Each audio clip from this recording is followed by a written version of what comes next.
Antara zikir dan birahi. Lu pernah ngerasa aneh enggak bro? Rajin zikir, ngaji, sholat 5 waktu gak bolong.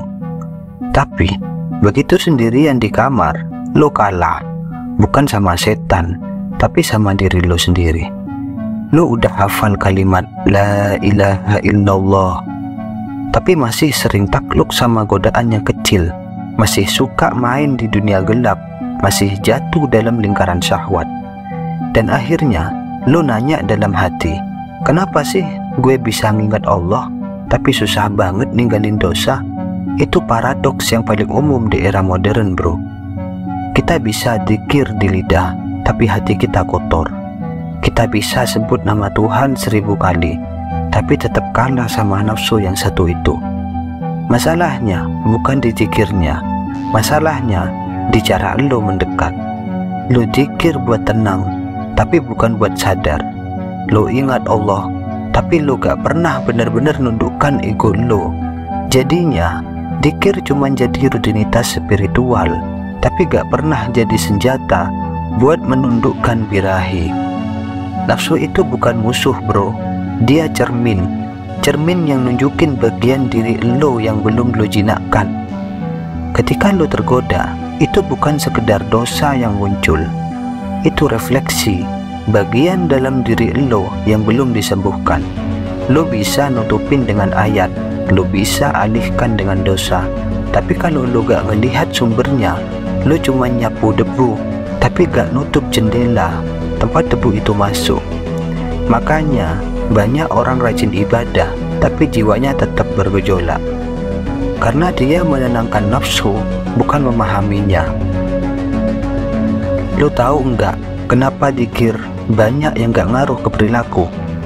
Karena zikir itu bukan mantra, bukan kalimat yang otomatis bikin lo suci. Zikir itu latihan kesadaran. Ketika lo bilang Allahu Akbar, itu artinya segala yang lain lebih kecil dari Allah. Tapi ironinya, begitu zikir selesai, yang lo agungkan justru gambar, fantasi, dan hasrat kecil yang bikin lo jatuh. Lo zikir di masjid, tapi lo masih nyimpen dosa di HP. Lo ngangkat tangan minta ampun, tapi masih jatuh di titik yang sama. Dan lo bingung, kenapa hati gak pernah benar-benar damai? Ada orang yang zikir dengan lidahnya, tapi pikirannya lagi main di tempat lain. Itu kayak lo lagi di depan raja, tapi lo malah main HP. Gimana mau diterima bro?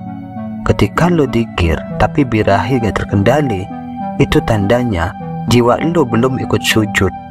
Yang sujud cuman badan, tapi hatinya masih berdiri. Masih pengen diakui, masih haus sensasi, masih nyari pelarian. Lo tahu nggak bro, energi birahi dan energi spiritual itu sebenarnya datang dari sumber yang sama, energi hidup. Bedanya cuman arah. Kalau lo arahkan ke bawah, dia jadi syahwat. Kalau lo arahkan ke atas, dia jadi kekuatan spiritual. Makanya para sufi dulu bilang, barang siapa menaklukkan syahwatnya, maka dia menaklukkan dirinya. Bukan karena mereka benci birahi, tapi karena mereka ngerti energi itu harus dinaikkan, bukan dibunuh. Lu gak harus jadi malaikat buat bersih. Lu cuman harus sadar, ketika birahi datang, jangan langsung marah. Lihat, sadari, rasakan tanpa harus nurutin. Karena semakin lu sadar, semakin kecil cengkraman nafsu itu. Zikir yang sejati bukan yang bikin lo pura-pura tenang, tapi yang bikin lo sadar, gue punya nafsu, tapi gue juga punya kendali. Itulah makna taubat sejati, bukan sekedar minta ampun, tapi belajar menguasai diri. Lo tahu kenapa banyak orang beragama tapi tetap kosong? Karena spiritualitas mereka gak nyentuh realitas. Lo boleh zikir tiap hari, tapi kalau lo gak bisa ngandelin jari, mata, dan pikiran, zikir lo berhenti di tenggorokan. Spiritualitas sejati bukan melarikan diri dari nafsu, tapi menata ulang arah hidup, biar energi itu berubah Dari birahi yang liar, jadi gairah untuk berkarya, belajar, dan berjuang. Jadi bro, kalau lo lagi berjuang antara zikir dan birahi, jangan anggap lo gagal. Itu tanda lo manusia dan tanda lo sadar. Yang bahaya justru ketika lo berhenti merasa bersalah. Zikir bukan buat nutupin dosa, tapi buat membuka jalan pulang. Dan ketika lo udah bener-bener kenal siapa diri lo bakal sadar bahwa perang terbesar manusia bukan lawan setan, tapi lawan diri sendiri. Teruslah zikir, tapi dengan kesadaran, bukan buat terlihat suci, tapi buat jadi manusia yang jujur sama diri sendiri. Karena Allah gak nyari orang yang sempurna, Dia nyari orang yang tulus berjuang.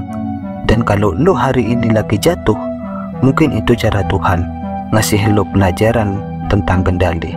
Ingat, nafsu gak bisa dibunuh, tapi bisa ditundukkan. Dan itu cuma bisa dilakukan sama orang yang berani menghadapi dirinya sendiri. Semangat bro.